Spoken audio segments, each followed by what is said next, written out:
बिस्मिल्लाहिर्रहमानिर्रहीम। अस्सलाम वालेकुम डियर स्टूडेंट्स, आई होप आप सब ठीक होंगे। आज केमिस्ट्री का जो टॉपिक हमने पढ़ना है वो है chapter 1, lecture number 16, oxides.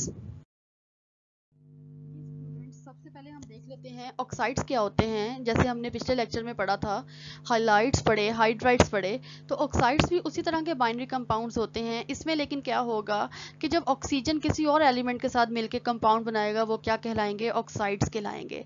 Just like BeO and Na2O and SO2, ये सारे क्या हैं? ऑक्साइड्स हैं। अब ऑक्साइड्स की जो क्लासिफिकेशन है वो दो बेसिस पे हम कर सकते हैं। Number 1 is types of bonding, like ionic है, कोविलेंट है या इंटरमीडिएट है। नंबर 2 इज एसिडिक और बेसिक बिहेवियर, एसिड बना रहे हैं, बेस बना रहे हैं या एम्फोटेरिक नेचर है।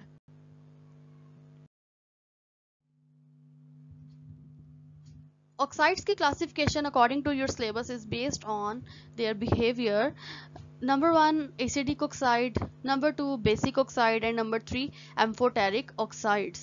Acidic oxide mean acid formation, basic oxide mean basic, base and amphoteric mean जो acid और base दोनों के तौर पर act कर सके।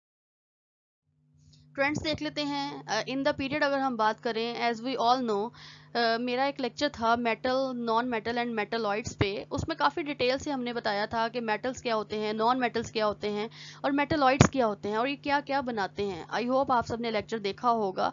अगर नहीं देखा तो काइंडली उसको देख लीजिएगा ताकि आपको ये सारा टॉपिक अगेन क्लियर हो जाए। अगर हम पीरियोडिक टेबल में अलोंग द पीरियड मूव करें तो नॉन मेटालिक करेक्टर इंक्रीज होता है। एज वी नो कि जो लेफ्ट साइड है उस पर मेटल्स होती हैं और राइट साइड पे नॉन मेटल्स होते हैं। जब हम पीरियड में लेफ्ट टू राइट मूव करते हैं तो मेटालिक करेक्टर डिक्रीज और नॉन मेटालिक करेक्टर इंक्रीज होता है। नॉन मेटल की नेचर होती है कि they form acidic oxides, they have acidic character. तो जब नॉन मेटालिक करेक्टर इंक्रीज होगा तो ऑटोमेटिकली एसिडिक करेक्टर भी इंक्रीज होगा। अलोंग द ग्रुप की बात करें तो मेटालिक करेक्टर इंक्रीज होगा। जब भी मेटल की बात होगी तो दे फॉर्म बेसिक और base and they have basic character. तो ग्रुप में जब हम टॉप टू बॉटम मूव करेंगे तो metallic character increases as basic character also increases. ये रिप्रेजेंटेशन है आपके पास ब्लू कलर में जो आपको नजर आ रहे हैं blocks. They have ionic character and they have basic nature. Basic oxides बना रहे हैं ये, जब वाटर में डिसॉल्व करेंगे तो बेस बनेगी। और ये क्या है? सारी मेटल्स हैं। ग्रीन वाले जो आपको नजर आ रहे हैं दे show amphoteric nature, they have amphoteric character, like they act as base and they act as acid as well. अगर आप ऑरेंज वाले देखें तो they are non-metals, p block elements, right side of the periodic table. They have covalent character and they have acidic nature. Amphoteric oxides क्या होते हैं कि जब ये एसिड के साथ रिएक्ट करें तो खुद को बेस बना लें, जब बेस के साथ रिएक्ट करें तो खुद को एसिड बना लें। यहाँ पे दो रिएक्शंस आपको नजर आ रहे हैं। पहला रिएक्शन देखिएगा, Al2O3, this is amphoteric oxide. ये रिएक्ट कर रहा है एसिड के साथ, हाइड्रोक्लोरिक एसिड। जब एसिड के साथ रिएक्ट करेगा तो ये अपने आप को बेस बना लेगा। रिएक्शन की हेडिंग भी आपको नजर आ रही होगी, रिएक्शन एज बेस। इसी तरह देखें AlCl3 बन गया और साथ में water, neutralisation reaction. Acid and salt, acid और बेस रिएक्ट करते हैं तो क्या बनता है? Water and salt. इसी तरह नेक्स्ट रिएक्शन देखें, Al2O3 का रिएक्शन हो रहा है सोडियम हाइड्रोक्साइड के साथ जो एक स्ट्रॉन्ग बेस है डाइल्यूट फॉर्म में। जब बेस के साथ रिएक्शन करेगा तो Al2O3 क्या बन जाएगा? खुद को क्या बना लेगा? एसिड बना लेगा। और जो कंपाउंड बनेगा वो क्या होगा? Sodium tetrahydroxo aluminate. So these are two reaction. ये short question आ जाता है, what is amphoteric oxide? Give its reaction, give example and its reaction.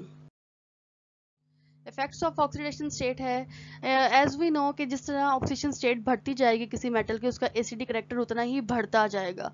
या हम कह सकते हैं कि किसी मेटल में जितने ऑक्सीजन बढ़ते जाएंगे उसका एसिडिटी उतनी ही बढ़ती जाएगी। ऑक्सीजन बढ़ने का मतलब है ऑक्सीडेशन स्टेट बढ़ना।